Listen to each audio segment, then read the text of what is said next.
Balance sheet ಅನ್ನ ನೋಡ್ಕೊಳ್ಳಿ. Problem 12 balance sheet. Okay, so ಇದು ಏನಾದ್ರು ಡೌಟ್ಸ್ ಇದೆಯಾ? ಏನಿಲ್ಲ. ಓಕೆ, ಸೊ ಈಗ 13th ಪ್ರಾಬ್ಲಮ್ ಗೆ ಹೋಗ್ಬೋದಲ್ಲ ಹಾಗಾದ್ರೆ? ಅಲ್ಲ ಸಾರಿ, ಪ್ರಾಬ್ಲಮ್ ನಂಬರ್ 11 ಇದು. ಪ್ರಾಬ್ಲಮ್ ನಂಬರ್ 11 ಇದು. ಸಾರಿ 12 ಅಲ್ಲ, ಪ್ರಾಬ್ಲಮ್ ನಂಬರ್ 11 ಇದು. ಓಕೆ, ಈಗ ಪ್ರಾಬ್ಲಮ್ ನಂಬರ್ 12 ಗೆ ಹೋಗೋಣ. ಓಕೆ, ಸೊ ಪ್ರಾಬ್ಲಮ್ ನಂಬರ್ 12 ನೋಡ್ಕೊಳ್ಳಿ. The trial balance of Dhanalakshmi Bank Limited on 31/3/2005 stood as follows. Okay, 10,000 shares of rupees 100 each. Share capital adu schedule 1. Bills discounted schedule 9. Advances al barutte. Reserve fund schedule 2. Unclaimed dividend 5 al barutte. Other liabilities and provisions. Loans again schedule 9. Loans and advances anta ideyalla adರಲ್ಲಿ ಬರಬೇಕು, schedule 9. Cash credits and over drafts again schedule 9. ಇದೆಲ್ಲ ಸಾಲಗಳು, banker ಕೊಟ್ಟಿರುವಂತ ಸಾಲಗಳು. Buildings fixed assets ಅಲ್ಲಿ ಬರಬೇಕು, schedule 10. Furniture schedule 10. Current and savings bank deposits schedule 3 ಇದೆ, ಅಲ್ಲಿ ಬರಬೇಕು. Silver ಇದು ಅದರ್ ಅಸೆಟ್ಸ್ ಅಲ್ಲಿ ಬರುತ್ತೆ. ಸಿಲ್ವರ್ ಅಂದ್ರೆ ಅದರ್ ಅಸೆಟ್ಸ್ ಅಲ್ಲಿ ಬರಬೇಕು. ಗೋಲ್ಡ್ ಅಂದ್ರೆ ಇನ್ವೆಸ್ಟ್ಮೆಂಟ್ಸ್, ಗೋಲ್ಡ್ ಕೊಟ್ಟಿದ್ರೆ ಇನ್ವೆಸ್ಟ್ಮೆಂಟ್ ಶೆಡ್ಯೂಲ್ 8 ಗೆ ಹಾಕಿ, ಸಿಲ್ವರ್ ಕೊಟ್ಟಿದ್ರೆ ಅದರ್ ಅಸೆಟ್ಸ್ ಶೆಡ್ಯೂಲ್ 11 ಗೆ ಹಾಕಬೇಕು. Fixed deposits once again deposits schedule 3 ನಲ್ಲಿ ಬರಬೇಕು. ಬ್ರಾಂಚ್ ಅಡ್ಜಸ್ಟ್ಮೆಂಟ್ಸ್ ಕ್ರೆಡಿಟ್ ಅಂತ ಇದೆ. ಕ್ರೆಡಿಟ್ ಅಂದ್ರೆ ಲಯಬಿಲಿಟಿ, ಡೆಬಿಟ್ ಅಂದ್ರೆ ಅಸೆಟ್ ಅಂತ ಹೇಳಿದ್ದೆ ನಿಮ್ಗೆ. ಸೊ ಇದು ಬ್ರಾಂಚ್ಗಳಿಗೆ ನಾವು ಕೊಡ್ಬೇಕಾಗಿರೋದು ಅಂತ. ಕ್ರೆಡಿಟ್ ಅಂದ್ರೆ liability. Okay, amount due to branches ಅಂತ ಅರ್ಥ. ಸೊ ಹಾಗಾಗಿ other liabilities and provision schedule 5 ಅಲ್ಲಿ ಬರಬೇಕು. P&L ಅಕೌಂಟ್ ಗೊತ್ತಿದೆ ನಿಮ್ಗೆ, ಇದು ಲಾಸ್ಟ್ ಇಯರ್ ಪ್ರಾಫಿಟ್. ಇದು ಲಾಸ್ಟ್ ಇಯರ್ ಪ್ರಾಫಿಟ್ ಅನ್ನ ಈ ವರ್ಷದ P&L ಅಕೌಂಟ್ ಅಲ್ಲಿ ತೆಗೆದು ಆಡ್ ಮಾಡ್ಕೊಳ್ಬೇಕು. Money at call and short notice 7. Investments at cost 8. Stamps on hand ಇದನ್ನ ಸರಿಯಾಗಿ ನೋಡ್ಕೊಳ್ಳಿ. ಬರೀ ಸ್ಟಾಂಪ್ಸ್ ಅಂತ ಕೊಟ್ಟಿಲ್ಲ ಅವರು. ಸ್ಟಾಂಪ್ಸ್ ಆನ್ ಹ್ಯಾಂಡ್ ಅಂತ ಹೇಳಿದಾಗ ಸ್ಟಾಕ್ ಆಫ್ ಸ್ಟಾಂಪ್ಸ್ ಅಂತಾನೆ ಅರ್ಥ ಬರುತ್ತೆ. ಅದನ್ನ ನೀವು ಅಸೆಟ್ ಅಂತ ತಗೊಳ್ಬೇಕಾಗುತ್ತೆ. ಓಕೆ, ಈಗ ಬರೀ ಸ್ಟಾಂಪ್ಸ್, ಪೋಸ್ಟೇಜ್ ಅಂಡ್ ಸ್ಟಾಂಪ್ಸ್ ಅಂತ ಹಿಂಗೆಲ್ಲ ಕೊಟ್ಟಿದ್ರೆ ಅದನ್ನ ನೀವು ಎಕ್ಸ್ಪೆಂಡಿಚರ್ ಅಂತ ತಿಳಿದು P&L ಅಕೌಂಟಿಗೆ ಹಾಕ್ತಾ ಇದ್ರಿ. ಆದ್ರೆ ಈಗ ಅದು ಎಕ್ಸ್ಪೆಂಡಿಚರ್ ಅಲ್ಲ, ಅದನ್ನ ಅಸೆಟ್ ಅಂತ ನೀವು ತಗೊಳ್ಬೇಕಾಗತ್ತೆ. Stamps on hand other assets ಅಲ್ಲಿ ಬರಬೇಕು. 11. ಪ್ರೀಪೇಯ್ಡ್ ಎಕ್ಸ್ಪೆನ್ಸಸ್ ಕೂಡ ಅಸೆಟ್ ಅಲ್ಲಿ ಬರಬೇಕು, ಅದರ್ ಅಸೆಟ್ಸ್. ಓಕೆ, ಅಲ್ಲಿ ತಗೊಳ್ಬೇಕು. ಇನ್ವೆಸ್ಟ್ಮೆಂಟ್ ಫ್ಲಕ್ಚುಯೇಷನ್ ಫಂಡ್ ಹಿಂದಿನ ಪ್ರಾಬ್ಲಮ್ ನಲ್ಲಿ ಬಂದಿತ್ತು. ಇನ್ವೆಸ್ಟ್ಮೆಂಟ್ ಫ್ಲಕ್ಚುಯೇಷನ್ ರಿಸರ್ವ್ ಅಂತಾನೂ ಹೇಳ್ತಾರೆ, ಫಂಡ್ ಅಂತಾನೂ ಹೇಳ್ತಾರೆ. ಇದನ್ನ ನೀವು ಶೆಡ್ಯೂಲ್ 5 ಗೆ ತಗೊಳ್ತೀರಿ, other liabilities and provisions. Interest accrued on investments ಅಂದ್ರೆ ಇನ್ವೆಸ್ಟ್ಮೆಂಟ್ಸ್ ಮೇಲೆ ಇಂಟ್ರೆಸ್ಟ್ ಬರಬೇಕಾಗಿದೆ ಅಂತ ಅರ್ಥ. ಓಕೆ, ಸೊ ಹಾಗಾಗಿ ನೀವು ಇದನ್ನ ಇಂಟ್ರೆಸ್ಟ್ ಅಕ್ರೂಡ್ ಆನ್ ಇನ್ವೆಸ್ಟ್ಮೆಂಟ್ಸ್ ಬರಬೇಕಾಗಿದೆ ಅಂದ ಕೂಡಲೇ ಅದು ಅಸೆಟ್. ಓಕೆ, ರಿಸೀವ್ಡ್ ಅಂದ್ರೆ ಇನ್ಕಮ್ ಆಗ್ಬಿಡುತ್ತೆ. ರಿಸೀವೆಬಲ್ ಅಂತ ಹೇಳಿದಾಗ ಅಸೆಟ್ ಆಗುತ್ತೆ. ಅದು ಅಕ್ರೂಡ್ ಅಂತ ಕೊಟ್ಟಾಗ ಅಸೆಟ್ ಅದು. ಹಾಗಾಗಿ ಒಂದೇ ಒಂದು ಎಂಟ್ರಿ ಬರುತ್ತೆ ಎಲ್ಲಿ, asset side of the balance sheet ಅಲ್ಲಿ. ಯಾವ ಶೆಡ್ಯೂಲ್ ಅಲ್ಲಿ ತಗೊಳ್ಬೇಕು ಅದನ್ನ? ಶೆಡ್ಯೂಲ್ 11 ಅದರ್ ಅಸೆಟ್ಸ್ ಅಲ್ಲಿ ತಗೊಳ್ಬೇಕು. Cash on hand 6. Cash with RBI 6. Travellers cheques ಇದು ಕೂಡ ಬಂದಿತ್ತು ಹಿಂದೆ ಒಂದು ಪ್ರಾಬ್ಲಮ್ ನಲ್ಲಿ. ಟ್ರಾವೆಲರ್ಸ್ ಚೆಕ್ಸ್ ಅನ್ನ ಶೆಡ್ಯೂಲ್ 5 ಅಲ್ಲಿ ತಗೊಳ್ಬೇಕು. ಓಕೆ, ಟ್ರಾವೆಲರ್ಸ್ ಹಣನ ಕೊಟ್ಬಿಟ್ಟು ಚೆಕ್ ಅನ್ನ ತಗೊಂಡು ಹೋಗಿರ್ತಾರೆ. ಅವರು ಬೇರೆ ಯಾವಾಗಲೂ ಡಿಮ್ಯಾಂಡ್ ಮಾಡಿದಾಗ ಆ ಹಣನ ಕೊಡ್ಬೇಕಾಗತ್ತೆ. ಬೇರೆ ಯಾವುದೋ ಊರಿಗೆ ಹೋದಾಗ ಅವ್ರು ಅಲ್ಲಿ ಆ ಚೆಕ್ ಅನ್ನ ಪ್ರೆಸೆಂಟ್ ಮಾಡಿದ್ರೆ ಅವರಿಗೆ ನಾವು ಹಣ ಕೊಡಬೇಕಾಗತ್ತೆ. So it is A liability. Travellers cheque is A liability. ಹಾಗಾಗಿ ಅದರ್ ಲಯಬಿಲಿಟೀಸ್ ಅಂಡ್ ಪ್ರಾವಿಷನ್ಸ್ ಅಲ್ಲಿ ಬರಬೇಕು. ಬಾರೋಯಿಂಗ್ಸ್ ಫ್ರಮ್ ಅದರ್ ಬ್ಯಾಂಕ್ಸ್ ಬೇರೆ ಬ್ಯಾಂಕ್ ಇಂದ ನಾವು ತಗೊಂಡಿರುವಂತದ್ದು ಸಾಲ ಅಂದ್ರೆ ಲಯಬಿಲಿಟಿ. ನಾವು ತಗೊಂಡಿರೋ ಸಾಲ ಎಲ್ಲ ಲಯಬಿಲಿಟಿ ಆಗಿರುತ್ತೆ. ಬಾರೋಯಿಂಗ್ಸ್ ಅಂತ ಶೆಡ್ಯೂಲ್ 4 ಇದೆಯಲ್ಲ ಅಲ್ಲಿ ಹಾಕೊಳ್ಬೇಕು. Computer is a fixed asset. ಹಾಗಾಗಿ ಅದನ್ನ ನೀವು ಶೆಡ್ಯೂಲ್ 10 ಅಲ್ಲಿ ತಗೊಳ್ಬೇಕಾಗತ್ತೆ. ಈಗ ಅಡ್ಜಸ್ಟ್ಮೆಂಟ್ಸ್ ಬನ್ನಿ. ಅಡ್ಜಸ್ಟ್ಮೆಂಟ್ಸ್ ಅಲ್ಲಿ first adjustment bills for collection ₹1 lakh ಅಂತ ಇದೆ. ಸೊ ಬಿಲ್ಸ್ ಫಾರ್ ಕಲೆಕ್ಷನ್ ಅಂದ್ರೆ ನೀವು ಲಾಸ್ಟ್ ಬರೀತೀರಿ ನೋಡಿ. ಈ ಬ್ಯಾಲೆನ್ಸ್ ಶೀಟ್ ನೋಡಿದಾಗಲೇ ಗೊತ್ತಾಗತ್ತೆ ನಿಮಗೆ. Bills for collection last item on the balance sheet. ಇದನ್ನ ನೀವು ಔಟ್ಸೈಡ್ ದ ಬ್ಯಾಲೆನ್ಸ್ ಶೀಟ್ ತೋರಿಸ್ತೀರಿ, ಸಪರೇಟ್ ಆಗಿ ತೋರಿಸ್ಬೇಕು. Okay, next travellers cheques paid ₹20,000. ಇದೇ ಅಡ್ಜಸ್ಟ್ಮೆಂಟ್ ಹಿಂದೆ ಒಂದು ಪ್ರಾಬ್ಲಮ್ ನಲ್ಲಿ ಬಂದಿತ್ತು, ಆಗ ಮಾಡಿಸಿದ್ದೆ ನಾನು. ಟ್ರಾವೆಲರ್ಸ್ ಚೆಕ್ಸ್ ಲಯಬಿಲಿಟಿ ಅಂತ ನಾನು ಆಗ್ಲೇ ಹೇಳಿದೆ. ಓಕೆ, ಟ್ರಾವೆಲರ್ಸ್ ಚೆಕ್ಸ್ ಲಯಬಿಲಿಟಿಯಲ್ಲಿ ಒಂದಷ್ಟನ್ನ ನೀವು ಈಗ ಕೊಟ್ಟಿದ್ದೀರಿ ಅಂತ ಅರ್ಥ. ಪೇಯ್ಡ್ ಅಂದ್ರೆ ಓಕೆ. ಸೊ ಲಯಬಿಲಿಟೀಸ್ ಅನ್ನಲ್ಲಿ ಒಂದಷ್ಟನ್ನ ನೀವು ಕೊಟ್ಟಿದ್ದೀರಿ ಅಂತ ಆದಾಗ ಲಯಬಿಲಿಟಿ ಏನಾಗ್ಬೇಕು, ಕಡಿಮೆ ಆಗ್ಬೇಕು. ಓಕೆ, ಸೊ ಹಾಗಾಗಿ ಟ್ರಾವೆಲರ್ಸ್ ಚೆಕ್ಸ್ ಅಲ್ಲಿ ಇದನ್ನ ನೀವು ಮೈನಸ್ ಮಾಡ್ಬೇಕು. 20,000 ಅಷ್ಟು ಲಯಬಿಲಿಟಿ ಕಡಿಮೆ ಆಯ್ತು, ಕೊಟ್ಟಾಯ್ತು ಅಂತ. ಓಕೆ, ಆಮೇಲೆ ಅದ್ರ ಜೊತೆಗೆ ಇನ್ನೊಂದು ಎಂಟ್ರಿ ಏನ್ ಬರುತ್ತೆ ಅಂದ್ರೆ ಕ್ಯಾಶ್ ಹೋಗ್ತಾ ಇದೆ. ಪೇಯ್ಡ್ ಅಂತ ಕೂಡಲೇ ಏನಾಯ್ತು, cash goes out of the company ಅಂತ ನಿಮ್ಗೆ ಗೊತ್ತಾಗ್ತಾ ಇದೆ. ಸೊ ಕ್ಯಾಶ್ ಬ್ಯಾಲೆನ್ಸ್ ನಲ್ಲಿ ನೀವು ಅದನ್ನ ಡಿಡಕ್ಟ್ ಮಾಡ್ಕೊಳ್ಬೇಕು. ಸೊ ಸೆಕೆಂಡ್ ಪಾಯಿಂಟ್, ಮೊದಲನೇ ಪಾಯಿಂಟ್ ಗೊತ್ತಾಗಿದೆಯಲ್ಲ, ಬಿಲ್ಸ್ ಫಾರ್ ಕಲೆಕ್ಷನ್ ಇದು outside the balance sheet. Okay, bills for collection ಏನಿದೆ ಇದು ಔಟ್ಸೈಡ್ ದ ಬ್ಯಾಲೆನ್ಸ್ ಶೀಟ್ ತೋರಿಸ್ಬೇಕು. Okay, second adjustment, travellers cheques paid. Okay, travellers cheques paid ಅಂತ ಇದೆ. ಓಕೆ, ಇಲ್ಲಿ travellers cheques paid ಏನಿದೆ ಇದಕ್ಕೆ ರುಪೀಸ್ ಎಷ್ಟಿದೆ, 20,000 ಇದೆ. 20,000 ಅನ್ನ ಎರಡು ಕಡೆ ತೋರಿಸ್ಬೇಕು ನೀವು. ಒಂದು ಡಿಡಕ್ಟ್ ಫ್ರಮ್ ಟ್ರಾವೆಲರ್ಸ್ ಚೆಕ್ಸ್, ಅಷ್ಟು ಲಯಬಿಲಿಟಿ ಕಡಿಮೆ ಆಯ್ತು ಅಂತ ಅರ್ಥ. ಟ್ರಾವೆಲರ್ಸ್ ಚೆಕ್ಸ್ ಅಲ್ಲಿ ಡಿಡಕ್ಟ್ ಮಾಡಬೇಕು. ಟ್ರಾವೆಲರ್ಸ್ ಚೆಕ್ಸ್ ಯಾವ ಶೆಡ್ಯೂಲ್ ಅಲ್ಲಿ ಹಾಕಿರ್ತೀರಿ, ಶೆಡ್ಯೂಲ್ 5. ಸರಿ ಆಯ್ತಲ್ಲ, ಶೆಡ್ಯೂಲ್ 5 ನಲ್ಲಿ ಲೆಸ್ ಮಾಡ್ಬೇಕು. ಇನ್ನೊಂದು ಪೇಯ್ಡ್ ಅಂತ ಹೇಳಿದಾಗ ಕ್ಯಾಶ್ ಹೋಗ್ತಾ ಇದೆ ಅನ್ನೋದು ಗೊತ್ತಾಗ್ಬೇಕು ನಿಮ್ಗೆ. ಹಾಗಾಗಿ deduct from cash, deduct from cash balance. This is in schedule 6. Cash ಬರೋದಲ್ಲಿ ಶೆಡ್ಯೂಲ್ 6 ಅಲ್ಲಿ. ಓಕೆ, ಹಾಗಾಗಿ ಅಲ್ಲಿ ಡಿಡಕ್ಟ್ ಮಾಡ್ತೀವಿ. ಈಗ ನೆಕ್ಸ್ಟ್ ಪಾಯಿಂಟ್ ಸಿ ನೋಡ್ಕೊಳ್ಳಿ. ಓಕೆ, ABC ಅಂತ ಕೊಟ್ಟಿದ್ದಾರೆ, ಇದು ABC. ಈಗ money at call and short notice recovered, ಇದು ಕೂಡ ಬಂದಿತ್ತು. Money at call and short notice recovered. Recovered ಅಂದ್ರೆ ಬಂದಿದೆ ಅನ್ನೋದು ನಿಮ್ಗೆ ಗೊತ್ತಾಗ್ಬೇಕು. ರಿಸೀವ್ಡ್ ಅನ್ನೋ ಅರ್ಥದಲ್ಲಿ ಕೊಟ್ಟಿರ್ತಾರೆ. ಓಕೆ, ಸೊ ಇಲ್ಲಿ ಎಷ್ಟು ಬಂದಿದೆ, ರುಪೀಸ್ 30,000. ಇದಕ್ಕೆ ಎರಡು ಎಂಟ್ರಿ ಎಲ್ಲೆಲ್ಲಿ ಬರುತ್ತೆ ಅಂತ ನೋಡ್ಕೊಳ್ಳಿ. ರಿಕವರ್ಡ್ ಅಂದ್ರೆ ರಿಸೀವ್ಡ್ ಅಂತ ನಾನು ಆಗ್ಲೇ ಹೇಳಿದೆ. ಕ್ಯಾಶ್ ಬಂತು ಅಂದ್ಕೂಡ ಏನಾಗ್ಬೇಕು, ಕ್ಯಾಶ್ ಬ್ಯಾಲೆನ್ಸ್ ಜಾಸ್ತಿ ಆಗ್ಬೇಕು. ಹಾಗಾಗಿ ಕ್ಯಾಶ್ ಬ್ಯಾಲೆನ್ಸ್ ಗೆ ಆಡ್ ಮಾಡ್ಬೇಕು ಅನ್ನೋದು ಫಸ್ಟ್ ಗೊತ್ತಾಗುತ್ತೆ ನಿಮ್ಗೆ.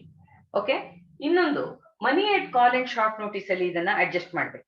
ಬರ್ಬೇಕು ಅಂತ ಬರ್ಕೊಂಡಿರ್ತೀರಿ ನೀವು. Okay, money at call and short notice ಅಂದ್ರೆ ನಾವು ಬೇರೆ ಬ್ಯಾಂಕ್ ಗಳಿಗೆ ಕೊಟ್ಟಿರುವಂತ ಸಾಲ, inter bank loans given by the banker ಅಂತ. ಸೊ ನಾವು ಬೇರೆಯವರಿಗೆ ಸಾಲ ಕೊಟ್ಟಿದೀವಿ, ಬರ್ಬೇಕು ಅಂತ ಬರ್ಕೊಂಡಿದ್ವಿ. ಈಗ ಬಂದಿದೆ ಅಂತ ಕೂಡಲೇ ಏನ್ ಮಾಡ್ಬೇಕು, ಅದನ್ನ ಮನಿ at call and short notice ಅಲ್ಲಿ ಲೆಸ್ ಮಾಡ್ಕೊಳ್ಬೇಕು. ಓಕೆ, ಬರ್ಬೇಕು ಅಂತ ಬರ್ಕೊಂಡಿರ್ತೀರಿ, ಅದರೊಳಗೆ ಇಷ್ಟು ಬಂದಿದೆ ಅಂತ ಆದಾಗ ಅದನ್ನ ಡಿಡಕ್ಟ್ ಮಾಡ್ತೀರಿ. So deduct from money at call and short notice. ಒಂದು deduct from money at call and short notice. Okay, this is in schedule 7. ಇದು ಶೆಡ್ಯೂಲ್ 7 ಅಲ್ಲಿ ಬರುತ್ತೆ ಈ ಐಟಮ್. ಹಾಗಾಗಿ ಶೆಡ್ಯೂಲ್ 7 ಅಲ್ಲಿ ಅಡ್ಜಸ್ಟ್ ಮಾಡಬೇಕು. ಒಂದು. ಇನ್ನೊಂದು ಆಡ್ ಟು ಕ್ಯಾಶ್ ಬ್ಯಾಲೆನ್ಸ್, ಯಾಕೆಂದ್ರೆ ಕ್ಯಾಶ್ ಬರ್ತಾ ಇದೆ ನಿಮ್ಗೆ. ಹಾಗಾಗಿ ಶೆಡ್ಯೂಲ್ 6 ಅಲ್ಲಿ ಕ್ಯಾಶಿಗೆ ಆಡ್ ಮಾಡ್ಕೊಳ್ಬೇಕು. ಏನಾದ್ರೂ ಡೌಟ್ಸ್ ಇದೆಯಾ ಇಲ್ಲಿ? Any doubt?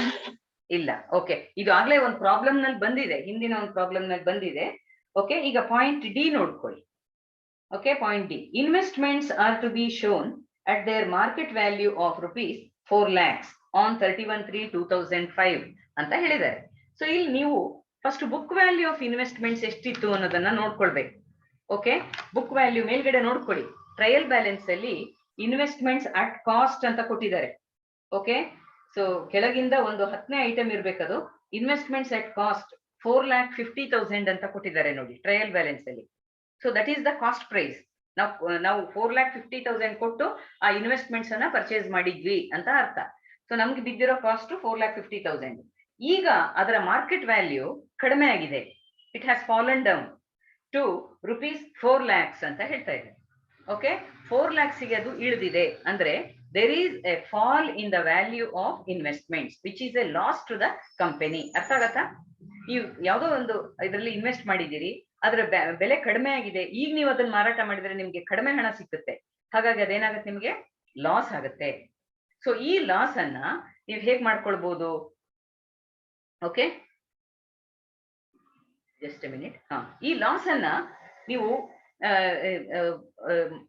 ಸೆಟ್ ಆಫ್ ಮಾಡ್ಲಿಕ್ಕೋಸ್ಕರ ಒಂದು ಫಂಡ್ ಅನ್ನ ಇಟ್ಕೊಂಡಿರ್ತೀರಿ. ಅದನ್ನ ಇನ್ವೆಸ್ಟ್ಮೆಂಟ್ ಫ್ಲಕ್ಚುಯೇಷನ್ ಫಂಡ್ ಅಂತ ಕರಿತೀವಿ.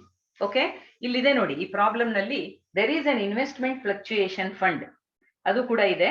Investment fluctuation fund is showing a balance of 1 lakh rupees. Trial balance ನೋಡಿದ್ರೆ ನಿಮ್ಗೆ ಗೊತ್ತಾಗತ್ತೆ. ಅದರಲ್ಲಿ ನಾವು 1 lakh rupees ಇಟ್ಟಿದ್ದೀವಿ. ಈ ಫಂಡ್ ಇಟ್ಕೊಳ್ಳೋ ಉದ್ದೇಶ ಏನು ಅಂತ ನಿಮ್ಗೆ ಹೇಳಿದ್ದೆ ನಾನು. ಏನಾದ್ರೂ ನಮ್ಗೆ ಲಾಸ್ ಆದ್ರೆ, ಇನ್ವೆಸ್ಟ್ಮೆಂಟ್ಸ್ ವ್ಯಾಲ್ಯೂ ಕಡಿಮೆ ಆಗಿ ಅದರಿಂದ ನಮ್ಗೆ ಏನಾದ್ರೂ ಲಾಸ್ ಆದ್ರೆ ಅದನ್ನ ಸೆಟ್ ಆಫ್ ಮಾಡ್ಕೊಳ್ಳಿಕ್ಕೋಸ್ಕರ ನಾವು ಈ ಫಂಡ್ ಅನ್ನ ಉಪಯೋಗಿಸ್ಕೊಳ್ತೀವಿ. ಲಾಸ್ ಅನ್ನ ಸೆಟ್ ಆಫ್ ಮಾಡ್ಕೊಳ್ಳಿಕ್ಕೋಸ್ಕರ ಈ ಫಂಡ್ ಅನ್ನ ಉಪಯೋಗಿಸ್ಕೊಳ್ಬೇಕು ಅಂತ. ಈಗ ನಿಮ್ಗೆ ಗೊತ್ತಿರೋ ಹಾಗೆ ಬುಕ್ ವ್ಯಾಲ್ಯೂ ನಾವು ಕೊಟ್ಟಿದ್ದು 4,50,000 ಇನ್ವೆಸ್ಟ್ಮೆಂಟ್ಸ್ ಗೆ, ಆದ್ರೆ ಈಗ ಅದರ ವ್ಯಾಲ್ಯೂ 4 lakhs ಇದೆ. So there is a loss of 50,000 rupees, fall in the value of investments. ಈ fall in the value of investments ಅನ್ನ ಅದಕ್ಕೆ ಅಂತಾನೆ ನಾವು ಒಂದು ಫಂಡ್ ಇಟ್ಟಿದೀವಲ್ಲ, ಅದಕ್ಕೆ ಚಾರ್ಜ್ ಮಾಡ್ಬೇಕಾಗುತ್ತೆ. ಇನ್ವೆಸ್ಟ್ಮೆಂಟ್ ಫ್ಲಕ್ಚುಯೇಷನ್ ಫಂಡಿಗೆ ಚಾರ್ಜ್ ಮಾಡ್ಬೇಕಾಗತ್ತೆ. ಓಕೆ, ಸೊ ಈಗ ಹೇಗ್ ಬರುತ್ತೆ ಅಂತ ನೋಡ್ಕೊಳ್ಳಿ. So D, okay, fall in the value of investments ಅಂತ ಬರ್ಕೊಳ್ಳಿ. Fall in the value of investments. ಇಲ್ಲಿ ಬರೀ ಮಾರ್ಕೆಟ್ ಪ್ರೈಸ್ ಅಂತ ಕೊಟ್ಬಿಟ್ಟಿದ್ರೆ ನೀವು ಕಂಪೇರ್ ಮಾಡೋ ಅಗತ್ಯ ಬರಲ್ಲ. ಅದ್ರಲ್ಲಿ ಕ್ಲಿಯರ್ ಆಗಿ ಹೇಳಿದ್ದಾರೆ, investments are to be shown at their market value ಅಂತ. ಹಿಂದೆ ಒಂದು ಪ್ರಾಬ್ಲಮ್ ನಲ್ಲಿ ಮಾರ್ಕೆಟ್ ವ್ಯಾಲ್ಯೂ ಕೊಟ್ಟಿದ್ರು, ಆದ್ರೆ ನಾವು ಮಾರ್ಕೆಟ್ ವ್ಯಾಲ್ಯೂನ ಇನ್ನರ್ ಕಾಲಮ್ ನಲ್ಲಿ ತೋರಿಸಿ ಹಾಗೆ ಬಿಟ್ಟಿದ್ವಿ. ಆದ್ರೆ ಇಲ್ಲಿ ಕ್ಲಿಯರ್ ಆಗಿ ಹೇಳಿದ್ದಾರೆ, ಇನ್ವೆಸ್ಟ್ಮೆಂಟ್ಸ್ ಅನ್ನ ಮಾರ್ಕೆಟ್ ವ್ಯಾಲ್ಯೂ ನಲ್ಲಿ ತೋರಿಸಿ ಅಂತ ಹೇಳಿದ್ದಾರೆ. ಹಾಗಾಗಿ ನೀವು ಮಾರ್ಕೆಟ್ ವ್ಯಾಲ್ಯೂಗೆ ಅದನ್ನ ರೆಡ್ಯೂಸ್ ಮಾಡ್ಕೊಳ್ಬೇಕಾಗತ್ತೆ. ಓಕೆ, ಸೊ ಈಗ ನೋಡಿ, book value of investments. Book value ಅಂದ್ರೆ as per trial balance. Book value of investments, ಅಥವಾ ನೀವು ಕಾಸ್ಟ್ ಪ್ರೈಸ್ ಅಂತಾನೂ ಹೇಳ್ಬೋದು. ಇದನ್ನ ಬ್ರಾಕೆಟ್ ಅಲ್ಲಿ ಬೇಕಾದ್ರೆ ಕಾಸ್ಟ್ ಪ್ರೈಸ್ ಅಂತ ಬರ್ಕೊಳ್ಳಿ. Cost price of investments is equal to as per trial balance. ಇದು ಟ್ರಯಲ್ ಬ್ಯಾಲೆನ್ಸ್ ಅಲ್ಲಿ ಇದೆ, ನೋಡ್ಕೊಳ್ಬೇಕು. rupees 4,50,000. ಓಕೆ, ಈಗ ಇದರಲ್ಲಿ less market value of investments. ಇದು ಅಡ್ಜಸ್ಟ್ಮೆಂಟ್ ಅಲ್ಲಿ ಕೊಟ್ಟಿದ್ದಾರೆ, ನೋಡ್ಕೊಳ್ಳಿ. Market value of investments is 4 lakhs.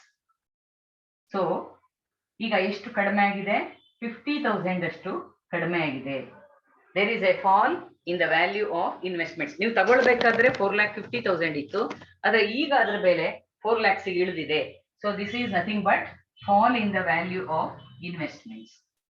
Okay, fall in the value of investments. So ಈಗ ನೀವೇನ್ ಮಾಡ್ಬೇಕು, ಇದನ್ನ ಈ 50,000 ಅನ್ನ ಅಡ್ಜಸ್ಟ್ ಮಾಡ್ಬೇಕಾಗುತ್ತೆ. ಈ 50,000 ಏನಿದೆ ಇದನ್ನ ಎರಡು ಕಡೆ ನೀವು ಹಾಕ್ಬೇಕಾಗತ್ತೆ. ಒಂದು, ಈ 50 ಇನ್ವೆಸ್ಟ್ಮೆಂಟ್ಸ್ ಕಡಿಮೆ ಆಯ್ತು ಅಂತ ಹೇಳಿದಾಗ ಇನ್ವೆಸ್ಟ್ಮೆಂಟ್ಸ್ ಅಲ್ಲಿ ಡಿಡಕ್ಟ್ ಮಾಡ್ತೀರಿ. ಓಕೆ, ಇನ್ವೆಸ್ಟ್ಮೆಂಟ್ಸ್ ಅಲ್ಲಿ 4,50,000 ಅನ್ನ ಇನ್ನರ್ ಕಾಲಮ್ ನಲ್ಲಿ ಬರ್ಕೊಳ್ಳಿ, ಶೆಡ್ಯೂಲ್ 8 ಅಲ್ಲಿ. ಓಕೆ, 4,50,000 ಅನ್ನ ಇನ್ನರ್ ಕಾಲಮ್ ನಲ್ಲಿ ಬರ್ಕೊಂಡು 50,000 ಅನ್ನ ಡಿಡಕ್ಟ್ ಮಾಡಿ 4 lakhs ಅಂತ ನೀವು ಔಟರ್ ಕಾಲಮ್ ನಲ್ಲಿ ತೋರಿಸ್ಬೇಕಾಗುತ್ತೆ. ಸೊ ಇದು ಡಿಡಕ್ಟ್ ಫ್ರಮ್ ಇನ್ವೆಸ್ಟ್ಮೆಂಟ್ಸ್. ಶೆಡ್ಯೂಲ್ 8. ಏನಾದ್ರೂ ಅರ್ಥ ಆಗದೆ ಹೋದ್ರೆ ಕೇಳಿ, ಕ್ಲಾರಿಫಿಕೇಶನ್ ಬೇಕಾದ್ರೆ ಕೇಳಿ. ಓಕೆ, ಇದು ಒಂದು ಅಡ್ಜಸ್ಟ್ಮೆಂಟ್. ಇನ್ನೊಂದು, ನಾವು ಇದಕ್ಕೆ ಅಂತಾನೆ ಒಂದು ಫಂಡ್ ಇಟ್ಕೊಂಡಿದೀವಿ ಅಂತ ಹೇಳ್ದೆ ಅಲ್ವಾ, ಆ ಫಂಡಿನ ಹಣನ ನಾವು ಈಗ ಯುಟಿಲೈಸ್ ಮಾಡ್ಕೊಳ್ಬೇಕು. ಅಂದ್ರೆ ಆ ಫಂಡ್ ಅಕೌಂಟಿಗೆ ಇದನ್ನ ಚಾರ್ಜ್ ಮಾಡಬೇಕು. ಓಕೆ, ಸೊ ಯಾವ್ದದು? ಇನ್ವೆಸ್ಟ್ಮೆಂಟ್ ಫ್ಲಕ್ಚುಯೇಷನ್ ಫಂಡ್ ಅಂತ ಇದೆಯಲ್ಲ, 1 lakh rupees ಇದೆ ಅಲ್ಲಿ. ಓಕೆ, ಅದರಲ್ಲಿ ಈ 50,000 ಅನ್ನ ತೆಗಿಬೇಕು. ಅದಕ್ಕೆ ಅಂತಾನೆ ಇಟ್ಕೊಂಡಿದ್ದೀರಿ ನೀವು, ಅದನ್ನ ಯೂಸ್ ಮಾಡ್ಕೊಳ್ಳಿ. Okay, this is to be deducted from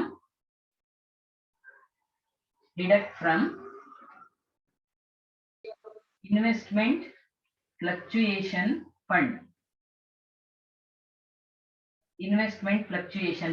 ಇದು ಯಾವ ಶೆಡ್ಯೂಲ್ ಅಲ್ಲಿ ಬರುತ್ತೆ? ಶೆಡ್ಯೂಲ್ 5. ಆಗ್ಲೇ ಹೇಳಿದ್ದೀನಿ, ಶೆಡ್ಯೂಲ್ 5 ಗೆ ಹಾಕ್ಬೇಕು ಇದನ್ನ ಅಂತ. ಓಕೆ, ಸೊ ಅದನ್ನ ನೀವು ಮಾಡ್ಕೊಳ್ತೀರಿ. ಅರ್ಥ ಆಯ್ತಾ? ಏನಾದ್ರೂ ಡೌಟ್ಸ್ ಇದೆಯಾ? ಇಲ್ಲಿ ಮುಂದೆ ಹೋಗ್ಬೋದಾ? Okay, yes ma'am. ಸೊ ಇಲ್ಲಿ 4 ಅಡ್ಜಸ್ಟ್ಮೆಂಟ್ಸ್ ಇತ್ತು. ಒಂದು, bills for collection outside the balance sheet. Travellers cheques ಗೊತ್ತಿದೆ ನಿಮ್ಗೆ. ಟ್ರಾವೆಲರ್ಸ್ ಚೆಕ್ಸ್ ಅಲ್ಲಿ ಲೆಸ್ ಮಾಡಬೇಕು, ಕ್ಯಾಶಿಗೆ ಆಡ್ ಮಾಡ್ಕೊಳ್ಬೇಕು. ಸಾರಿ, ಕ್ಯಾಶ್ ಅಲ್ಲೂ ಕೂಡ ಲೆಸ್ ಮಾಡ್ಬೇಕು, ಕೊಟ್ಟಿರೋದ್ರಿಂದ ಕ್ಯಾಶ್ ಹೋಗುತ್ತೆ ಅಂತ. ಆಮೇಲೆ money at call and short notice ರಿಕವರ್ಡ್ಗೆ ಕ್ಯಾಶಿಗೆ ಆಡ್ ಮಾಡ್ಕೊಳ್ಬೇಕು, ಮನಿ ಅಟ್ ಕಾಲ್ ಅಲ್ಲಿ ಡಿಡಕ್ಟ್ ಮಾಡಬೇಕು. Last adjustment fall in the value of investments 50,000 ಬರುತ್ತೆ. ಕಾಸ್ಟ್ ಪ್ರೈಸ್ ಅನ್ನ ಮತ್ತೆ ಮಾರ್ಕೆಟ್ ವ್ಯಾಲ್ಯೂ ಅನ್ನ ಕಂಪೇರ್ ಮಾಡಿದಾಗ. ಸೊ 50,000 ಫಾಲ್ ಏನ್ ಬಂದಿದೆ ಅದನ್ನ ಒಂದು ಇನ್ವೆಸ್ಟ್ಮೆಂಟ್ಸ್ ಅಲ್ಲಿ ಡಿಡಕ್ಟ್ ಮಾಡಬೇಕು, ಇನ್ನೊಂದು ಇನ್ವೆಸ್ಟ್ಮೆಂಟ್ ಫ್ಲಕ್ಚುಯೇಷನ್ ಫಂಡ್ ಅಲ್ಲಿ ಡಿಡಕ್ಟ್ ಮಾಡಬೇಕು. ಓಕೆ, ಸೊ ಇಷ್ಟು ಅಡ್ಜಸ್ಟ್ಮೆಂಟ್ಸ್ ಇದೆ ಇಲ್ಲಿ. ಈಗ let us start with schedule 1 share capital. Okay, ಅಲ್ಲಿಂದ ಶುರು ಮಾಡೋಣ. ಬರ್ಕೊಳ್ಳಿ.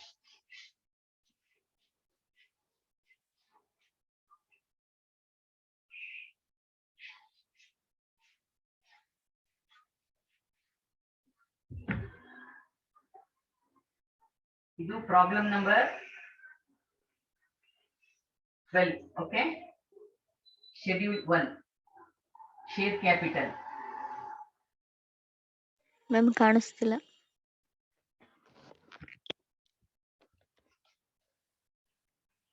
Okay,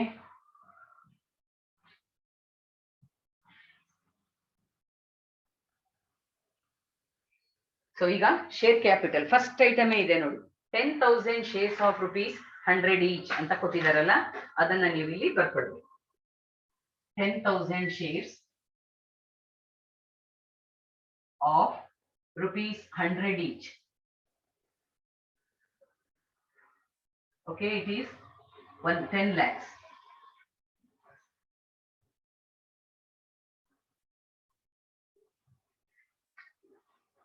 Schedule 2 reserves and surplus.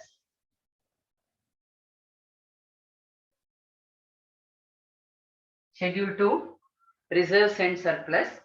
Okay, ಇದರಲ್ಲಿ ರಿಸರ್ವ್ ಫಂಡ್ ಎಷ್ಟಿದೆ ಅಂತ ನೋಡ್ಕೊಳ್ಳಿ. Okay, reserve fund third item ಇದೆ ನೋಡಿ, 4,85,000. ಅದನ್ನ ಹಾಕೊಳ್ಬೇಕು.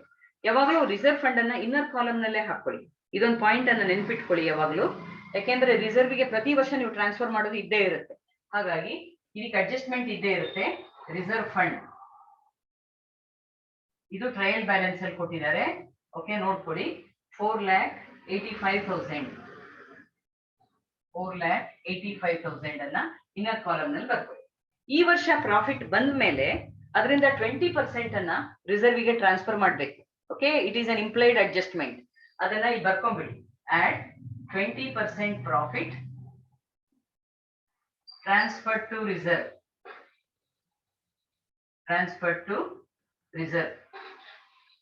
ಇದನ್ನ ಈ ವರ್ಷದ P&L ಅಕೌಂಟ್ ಮಾಡಿದ್ಮೇಲೆ ನಾವು ಕ್ಯಾಲ್ಕುಲೇಟ್ ಮಾಡ್ಬೇಕಾಗತ್ತೆ. ಹಾಗಾಗಿ ಅಲ್ಲಿ ಬ್ಲಾಂಕ್ ಬಿಡಿ. ಎಷ್ಟು ಹಣ ಅಂತ ನಮ್ಗೆ ಇನ್ನೂ ಗೊತ್ತಿಲ್ಲ, ಹೀಗೆ ಬ್ಲಾಂಕ್ ಬಿಟ್ಕೊಂಡಿರಿ. ಓಕೆ, ಆಮೇಲೆ ಅವೆರಡನ್ನು ಆಡ್ ಮಾಡಿ ಔಟರ್ ಕಾಲಮಿಗೆ ಹಾಕೊಳ್ಬೇಕು. ಇನ್ನೊಂದು ಐಟಮ್ ಯಾವ್ದು ಬರುತ್ತೆ ಇಲ್ಲಿ ಅಂತ ಹೇಳಿದ್ರೆ, P&L ಅಕೌಂಟ್ ಬ್ಯಾಲೆನ್ಸ್ ಕೊನೆಗೆ ಉಳಿಯುತ್ತಲ್ಲ, P&L ಅಕೌಂಟ್ ಬ್ಯಾಲೆನ್ಸ್, ಅದನ್ನು ಕೂಡ ನಾವು ಇಲ್ಲಿಗೆ ಟ್ರಾನ್ಸ್ಫರ್ ಮಾಡ್ತೀವಿ. So balance profit transferred from P&L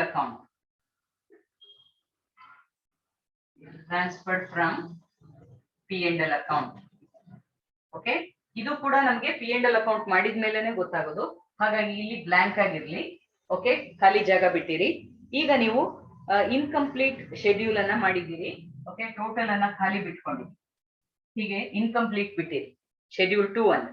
okay, ಈಗ ಶೆಡ್ಯೂಲ್ 3 ಬನ್ನಿ. ಓಕೆ, ಶೆಡ್ಯೂಲ್ 3 ಯಾವುದು? ಡೆಪಾಸಿಟ್ಸ್. P&L ಅಕೌಂಟ್ ಹಾಕಲ್ವಾ? ಹೇಳಿ, ಏನಾದ್ರು P&L ಅಕೌಂಟ್ ಮ್ಯಾಮ್. ಕೇಳಿಸ್ತಾ ಇಲ್ಲ. P&L account ma'am. P&L account ಮಾಡ್ಬೇಕಲ್ವಾ? P&L ಅಕೌಂಟಿಂಗ್ ಕೊಟ್ಟಿಲ್ವಾ ಐಟಮ್ಸ್? Just a minute.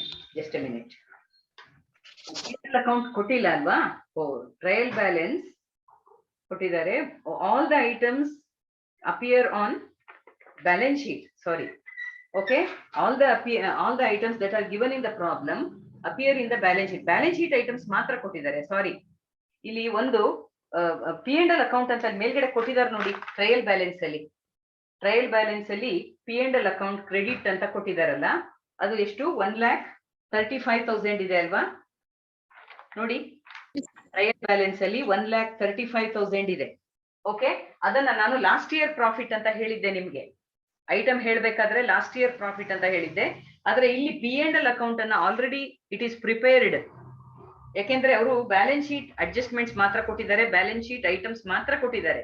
ಹಾಗಾಗಿ ಆ P&L ಅಕೌಂಟ್ ಬ್ಯಾಲೆನ್ಸ್ ಅನ್ನ ಕರೆಂಟ್ ಇಯರ್ ಪ್ರಾಫಿಟ್ ಅಂತಾನೆ ತಗೊಳ್ಬೇಕು. ನೀವು ನಾನು ಲಾಸ್ಟ್ ಇಯರ್ ಪ್ರಾಫಿಟ್ ಅಂತ ಹೇಳಿದ್ದೆ, ಅದನ್ನ ಸರಿ ಮಾಡ್ಕೊಳ್ಳಿ. Okay, because profit and loss account is already prepared. ಅವ್ರು ನಮ್ಗೆ ಕೇಳಿಲ್ಲ ಇಲ್ಲಿ, ಹಾಗಾಗಿ ಇದು ರಿಸರ್ವ್ ಫಂಡ್ ಇಲ್ಲಿ ಮಾಡ್ಕೊಳ್ಬಹುದು. ಈಗ ಇಲ್ಲಿ ನೋಡಿ 20% ಆಫ್ 1,35,000 ಎಷ್ಟಿದೆ ನೋಡಿ, ಅಲ್ಲಿ ಕೊಟ್ಟಿದ್ದಾರೆ 1,35,000. ಓಕೆ, P&L ಅಕೌಂಟ್ ಬ್ಯಾಲೆನ್ಸ್ ಕೊಟ್ಟಿದ್ದಾರೆ ನೋಡಿ. P&L account balance 1,35,000 trial balance ಅಲ್ಲಿ ಇದೆ. ಇದರಲ್ಲಿ 20% ಅನ್ನ ಈಗ ರಿಸರ್ವ್ ಟ್ರಾನ್ಸ್ಫರ್ ಮಾಡ್ಬೇಕು ನಾವು. ಓಕೆ, ಸೊ 20% ಅಂತ ಹೇಳಿದ್ರೆ ಎಷ್ಟಾಗುತ್ತೆ? ಅದ್ರದ್ದು 27,000 ಆಗುತ್ತೆ. ಓಕೆ, 27,000 ಬರುತ್ತೆ. ಇವೆರಡನ್ನ ಆಡ್ ಮಾಡ್ಕೊಳ್ಳಿ. ಓಕೆ, ಎಷ್ಟು ಬರುತ್ತೆ ಈಗ? 5,12,000. ಅದನ್ನ ಔಟರ್ ಕಾಲಮಿಗೆ ಹಾಕೊಳ್ಳಿ. 5,12,000. ನಾವು balance profit transfer to P&L, transfer from P&L account ಅಂದ್ರೆ ನೋಡಿ 1,35,000 ಇತ್ತು P&L ಅಕೌಂಟ್ ಅಲ್ಲಿ. ಅದರಲ್ಲಿ 1,35,000 ಅಲ್ಲಿ 27,000 ಅನ್ನ ರಿಸರ್ವ್ ಗೆ ಟ್ರಾನ್ಸ್ಫರ್ ಮಾಡಿದ್ರಿ. ಹಾಗಾಗಿ ಆ 27,000 ಅನ್ನ ಲೆಸ್ ಮಾಡ್ಕೊಂಡು ಉಳಿದಿರೋದು P&L ಅಕೌಂಟ್ ಅಲ್ಲೇ ಇರುತ್ತೆ. ಸರಿನಾ? ಅರ್ಥ ಆಯ್ತಲ್ಲ? ಒಟ್ಟು ಪ್ರಾಫಿಟ್ ಬಂದಿದ್ದು 1,35,000. ಅದರಲ್ಲಿ 20% ಅನ್ನ ರಿಸರ್ವ್ ಗೆ ತೆಗೆದು ಹಾಕಿದ್ವಿ. ಅಂದ್ರೆ P&L ಅಕೌಂಟ್ ಇಂದ ತೆಗೆದು ರಿಸರ್ವ್ ಅಕೌಂಟ್ ಗೆ ಟ್ರಾನ್ಸ್ಫರ್ ಮಾಡಿದ್ರಿ. ಸೊ ಅದಕ್ಕೆ ರಿಸರ್ವ್ ಅಕೌಂಟ್ ಗೆ ಆಡ್ ಮಾಡಿ ಹಾಕಿದ್ವಿ. ಓಕೆ, ಈಗ 27,000 ಹೋದ್ರೆ ಇದರಲ್ಲಿ ಎಷ್ಟು ಉಳಿಯುತ್ತೆ ಅದನ್ನ ಬ್ಯಾಲೆನ್ಸ್ ಪ್ರಾಫಿಟ್ ಅಂತ ನೀವು ತೋರಿಸ್ಬೇಕು. It is rupees 1,08,000. ಇಲ್ಲಿ ಏನಾದ್ರೂ ಕನ್ಫ್ಯೂಷನ್ ಇದ್ರೆ ಕೇಳಿ. ಓಕೆ, ಈ ಪ್ರಾಬ್ಲಮ್ ನಲ್ಲಿ P&L ಅಕೌಂಟ್ ಅನ್ನ ಅವ್ರು ಕೇಳಿಲ್ಲ. It is already prepared. ನಿಮ್ಗೆ ಕೇಳಿರೋದು ಬ್ಯಾಲೆನ್ಸ್ ಶೀಟ್ ಮಾತ್ರ. ಸೊ P&L ಅಕೌಂಟ್ ಬ್ಯಾಲೆನ್ಸ್ ಅವರೇ ಕೊಟ್ಟಿದ್ದಾರೆ. ಹಾಗಾಗಿ ಅದನ್ನೇ ಡೈರೆಕ್ಟ್ ಆಗಿ ತಗೊಂಡ್ರೆ ಸಾಕಾಗುತ್ತೆ. ಓಕೆ, ಸೊ ಈಗ ಟೋಟಲ್ ಮಾಡ್ಕೊಳ್ಳಿ ಇದನ್ನ. This comes to rupees 6,20,000. 6,20,000. Okay, ಈಗ schedule 3 deposits. Schedule 3 deposits. Deposits ಅಲ್ಲಿ current and savings bank deposits. Current and savings bank deposits ಎಷ್ಟಿದೆ? 25 lakhs. 25 lakhs ಇದೆ. Okay, then fixed deposits.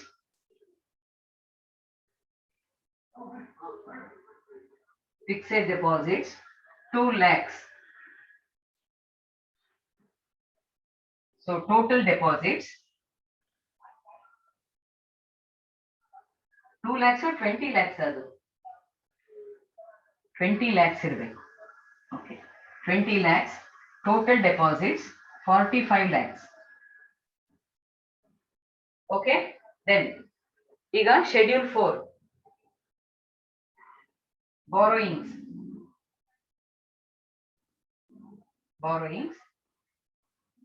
Okay, borrowings ಅಲ್ಲಿ ಒಂದು item ಇದೆ ಇಲ್ಲಿ, borrowings from other banks ಅಂತ ಇದೆ. borrowings from other banks, ಬೇರೆ ಬ್ಯಾಂಕ್ ಇಂದ ನಾವು ಸಾಲ ತಗೊಂಡಿರುವಂತದ್ದು. ಓಕೆ, ಒಂದೇ ಐಟಮ್ ಇರೋದು 3,10,000. So total 3,10,000. ಓಕೆ, ಈಗ ಶೆಡ್ಯೂಲ್ 5 ಬನ್ನಿ. ಶೆಡ್ಯೂಲ್ 5 ಇಲ್ಲೇ ಮಾಡ್ತೀನಿ. Other liabilities and provisions. Other liabilities and provisions. Okay, ಇದರಲ್ಲಿ ಏನೇನು ಐಟಮ್ಸ್ ಇದೆ ನೋಡ್ಕೊಳ್ಳಿ. ಒಂದು ಅನ್ಕ್ಲೇಮ್ಡ್ ಡಿವಿಡೆಂಡ್ ಇದೆ, ಬ್ರಾಂಚ್ ಅಡ್ಜಸ್ಟ್ಮೆಂಟ್ಸ್ ಕ್ರೆಡಿಟ್ ಬರುತ್ತೆ, ಆಮೇಲೆ ಇನ್ವೆಸ್ಟ್ಮೆಂಟ್ ಫ್ಲಕ್ಚುಯೇಷನ್ ಫಂಡ್ ಇದಿಷ್ಟು ಬರುತ್ತೆ. ಓಕೆ, ಆಮೇಲೆ ಟ್ರಾವೆಲರ್ಸ್ ಚೆಕ್ಸ್, ಇಷ್ಟು ಐಟಮ್ಸ್ ಇದೆ. Unclaimed dividend, unclaimed dividend, okay, rupees 5,000. Then branch adjustments credit, branch adjustments credit andre due to various branches anta, this is 15,000 rupees. Then investment fluctuation fund ಇಲ್ಲಿ ಹಾಕೊಳ್ಬೇಕು. Investment fluctuation fund inner column ನಲ್ಲಿ ಹಾಕೊಳ್ಳಿ. Adjustment ಇದೆ ಇದಕ್ಕೆ, ಹಾಗಾಗಿ inner column ನಲ್ಲಿ ಹಾಕೊಳ್ಬೇಕು. It is rupees 1 lakh as per balance, as per trial balance 1 lakh rupees ಇದೆ. ಬ್ರಾಕೆಟ್ ನಲ್ಲಿ ಆಸ್ ಪರ್ ಟ್ರಯಲ್ ಬ್ಯಾಲೆನ್ಸ್ ಅಂತ ಬರ್ಕೊಳ್ಳಿ. Okay, less fall in investments, fall in value of investments, fall in value of investments 50,000. ಮೇಲ್ಗಡೆ adjustment ಅಲ್ಲಿ ಮಾಡಿದೀವಿ ನೋಡ್ಕೊಳ್ಳಿ. 50,000 ಅನ್ನ deduct ಮಾಡ್ಬೇಕು ಅಂತ ಬರ್ತಿದ್ದೀನಿ ಮೇಲ್ಗಡೆ ನೋಡ್ಕೊಳ್ಳಿ. ಓಕೆ, ಸೊ ಹಾಗಾಗಿ ನೀವೀಗ ಇಲ್ಲಿ ಎಷ್ಟು ಬರೀತೀರಿ, 1 lakh ಅಲ್ಲಿ 50,000 ಹೋದ್ರೆ 50,000 ಅನ್ನ ಔಟರ್ ಕಾಲಮ್ ಬರ್ಕೊಳ್ಳಿ. Okay, next item travellers cheques. ಇನ್ನೊಂದು ಅಡ್ಜಸ್ಟ್ಮೆಂಟ್ ಇದೆ, ಟ್ರಾವೆಲರ್ಸ್ ಚೆಕ್ಸ್. ಇನ್ನರ್ ಕಾಲಮ್ ನಲ್ಲಿ ಬರ್ಕೊಳ್ಳಿ. ಟ್ರಾವೆಲರ್ಸ್ ಚೆಕ್ಸ್ 50,000 ಇದೆ, ಟ್ರಯಲ್ ಬ್ಯಾಲೆನ್ಸ್ ಅಲ್ಲಿ ಕೊಟ್ಟಿದ್ದಾರೆ ನೋಡ್ಕೊಳ್ಳಿ. ಓಕೆ, ಇದರಲ್ಲಿ ಟ್ರಾವೆಲರ್ಸ್ ಚೆಕ್ಸ್ ಪೇಯ್ಡ್ ಅಂತ ಹೇಳಿದ್ದಾರೆ. ಪೇಯ್ಡ್ ಈಸ್ ರುಪೀಸ್ 20,000 ಇರಬೇಕು. Okay, so less travellers cheques paid 20,000 less ಮಾಡ್ಬೇಕೀಗ. ಓಕೆ, 30,000 ಅನ್ನ ಔಟರ್ ಕಾಲಮಿಗೆ ಹಾಕೊಳ್ಳಿ. ಓಕೆ, ಈಗ ಶೆಡ್ಯೂಲ್ 5 ಅನ್ನ ಟೋಟಲ್ ಮಾಡ್ಕೊಳ್ಳಿ. ಶೆಡ್ಯೂಲ್ 5 ಮುಗೀತು, ಟೋಟಲ್ ಮಾಡಿ. This comes to 10 lakhs. Sorry 10 lakhs ಎಷ್ಟದು, 1 lakh ಇರಬೇಕು. It comes to 1,10,000. 1 lakh ಅಲ್ವಾ ನೋಡಿ. 20,000, 70,000, 30,000, ಸೊ ಒಟ್ಟು 1 lakh ಆಯ್ತು. ಓಕೆ, ಸೊ ಈಗ ನೋಡಿ schedule 6 cash and balance with, ಮೇಲ್ಗಡೆ ಕಾಣಿಸ್ತಾ ಇಲ್ಲ ಅಲ್ಲ, ಈಗ ನೋಡ್ಕೊಳ್ಳಿ. ಇದು ನಿಮ್ಗೆ ಬರೀಲಿಕ್ಕೆ ಆಗ್ಲಿಲ್ಲ ಅಂದ್ರೆ ಸ್ಕ್ರೀನ್ ಶಾಟ್ ತಕೊಂಡ್ಬಿಡಿ. ಓಕೆ, ಶೆಡ್ಯೂಲ್ 6 ಸ್ಟಾರ್ಟ್ ಮಾಡೋಣ ಈಗ. Schedule 6 cash and balance with RBI. Okay, ಇಲ್ಲೂ ಕೂಡ ಅಡ್ಜಸ್ಟ್ಮೆಂಟ್ಸ್ ಇದೆ ನೋಡ್ಕೊಳ್ಬೇಕು.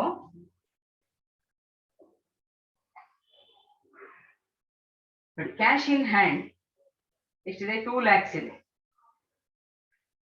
Cash in hand 2 lakhs. Inner column ನಲ್ಲಿ ಬರ್ಕೊಳ್ಳಿ. 2 ಅಡ್ಜಸ್ಟ್ಮೆಂಟ್ ಇದೆ, ಕ್ಯಾಶ್ ಬ್ಯಾಲೆನ್ಸ್ ಇದೆ. ಓಕೆ, ಅದನ್ನ ನೋಡ್ಕೊಳ್ಳಿ. ಮನಿ ಅಟ್ ಕಾಲ್ ರಿಕವರ್ಡ್ ಒಂದನ್ನ ಆಡ್ ಮಾಡ್ಕೊಳ್ಬೇಕು. ಟ್ರಾವೆಲರ್ ಚೆಕ್ಸ್ ಪೇಯ್ಡ್ ಅನ್ನ ಲೆಸ್ ಮಾಡ್ಬೇಕು. Okay, add money at call recovered. ಯಾವಾಗ್ಲೂ ಸಾಮಾನ್ಯ ನಾವು ಆಡ್ ಮಾಡೋದನ್ನ ಫಸ್ಟ್ ಮಾಡ್ಕೊಳ್ತೀವಿ. Money at call recovered is 30,000. Add ಮಾಡಿ 2,30,000 ಆಯ್ತು. Less travellers cheques paid, travellers cheques paid 20,000. Less ಮಾಡಿ ಇದನ್ನ. ಓಕೆ, 2,10,000 ಔಟರ್ ಕಾಲಮಿಗೆ ಹಾಕೋದು. ಓಕೆ, ನೆಕ್ಸ್ಟ್ ಇನ್ನೊಂದು ಐಟಮ್ ಇದೆ ಇಲ್ಲಿ, cash with RBI. Cash with RBI ಅಂತ ಕೊಟ್ಟಿದ್ದಾರೆ, ಪ್ರಾಬ್ಲಮ್ ನಲ್ಲೇ ಇದೆ. It is rupees 3 lakhs. ಇದನ್ನ ಆಡ್ ಮಾಡ್ಕೊಳ್ಳಿ. ಟೋಟಲ್ 5,10,000.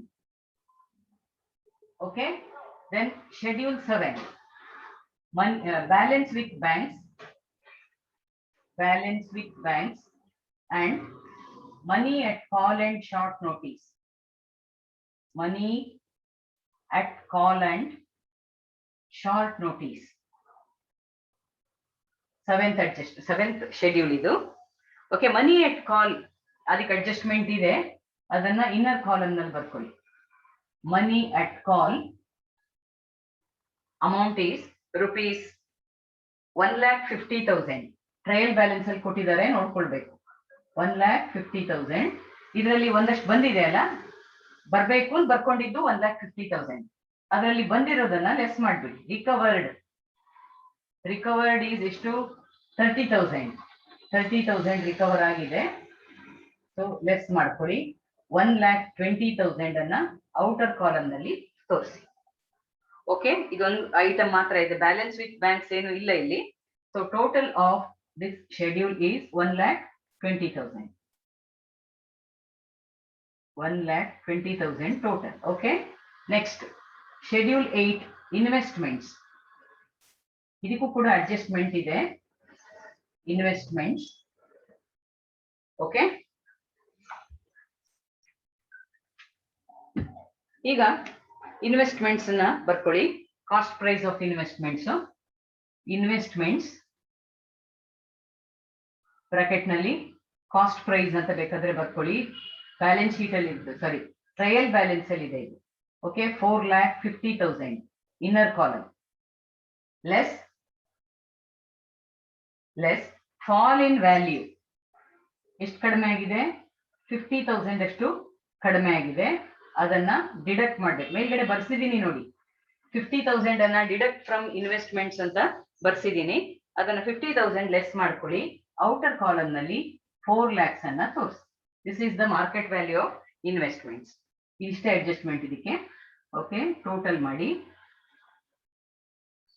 4 lakhs.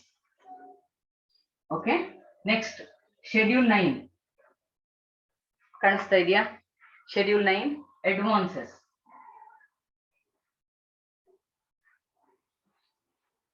ಅಡ್ವಾನ್ಸಸ್ ಅಂತ ಹಾಕೊಳ್ಳಿ. ಈಗ ಶೆಡ್ಯೂಲ್ 9 ಅಲ್ಲಿ ಲೋನ್ಸ್ 23 lakhs. ಬೇರೆಯವರಿಗೆ ನಾವು ಸಾಲ ಕೊಟ್ಟಿರೋದು. Loans 23 lakhs. No adjustments. Outer column ಹಾಕೊಳ್ಳಿ. Then cash credits and overdrafts. Cash credits and overdrafts 14 lakhs. Okay, 14 lakhs. Then bills discounted.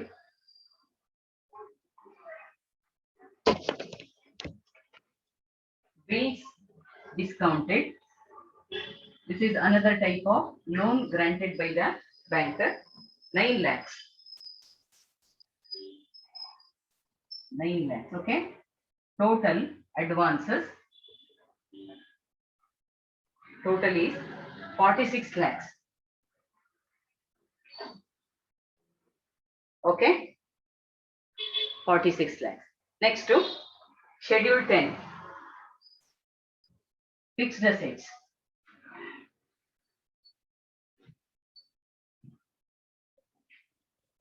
Okay, fixed assets ali buildings 6 lakhs. ಕಾಣಿಸ್ತಿದೆಯಲ್ಲ? ಓಕೆ, buildings 6 lakhs. Then furniture 1 lakh.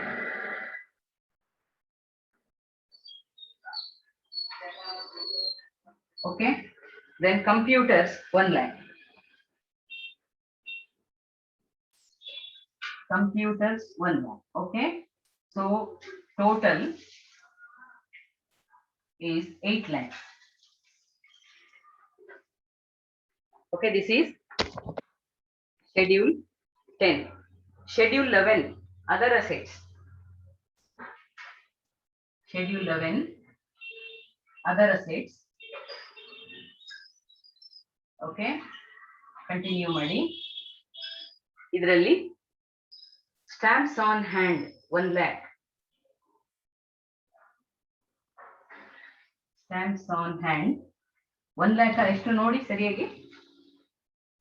Is it 1 lakh? ಅಲ್ಲ, 10,000 ಅಂತ. 10,000 ಇದೆ ಅಲ್ಲ? Okay, stamps on hand 10,000.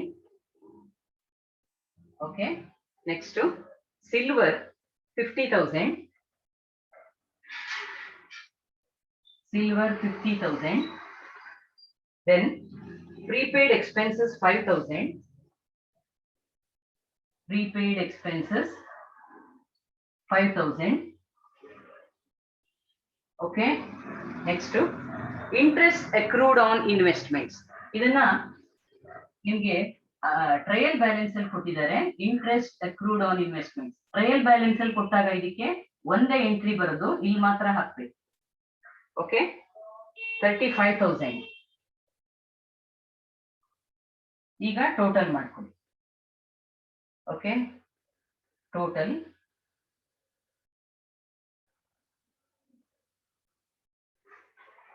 comes to 1 lakh. Total is 1 lakh. ನೋಡಿ, ಈಗ ಎಲ್ಲ schedules complete ಆಗಿದೆ. So now you can prepare the balance sheet. Schedule 2 ಕೂಡ ಇಲ್ಲಿ ಕಂಪ್ಲೀಟ್ ಆಗಿದೆ. ಹಾಗಾಗಿ ನೀವು ಬ್ಯಾಲೆನ್ಸ್ ಶೀಟ್ ಅನ್ನ ಪ್ರಿಪೇರ್ ಮಾಡ್ಬೋದಲ್ಲ. ಬ್ಯಾಲೆನ್ಸ್ ಶೀಟ್ ಪ್ರಿಪೇರ್ ಮಾಡಿ ಫೈಂಡ್ ಔಟ್ ಮಾಡ್ಕೊಳ್ಳಿ.